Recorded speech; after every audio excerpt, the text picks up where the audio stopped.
కన్యా రాశిలో అండ్ మిథున రాశిలో జన్మించినటువంటి వారు ఎవరైనా కూడా మీకు ఇద్దరు సంతానం గనక ఉన్నట్టయితే, అది ఆడవారు గానీ, మగవారు గానీ ఎవరైనా ఇద్దరు సంతానం గనక ఉన్నట్టయితే, కేవలం కన్యా రాశిలో, మిథున రాశిలో జన్మించిన వారికి మాత్రమే అదృష్ట యోగం పడుతుందండి. దీనికి ఒక పురాణ కథ ఒకటి ఉందండి దీనికి.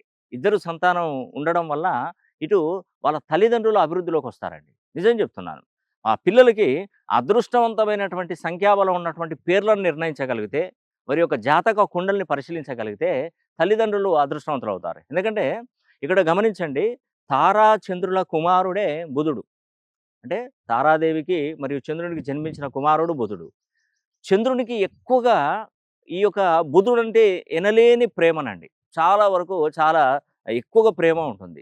ఎందుకంటే ఇక్కడ గమనించండి, ఇద్దరు సంతానం అంటే చంద్రుడి నంబర్ ఎంతండి? ఇద్దరు. 2.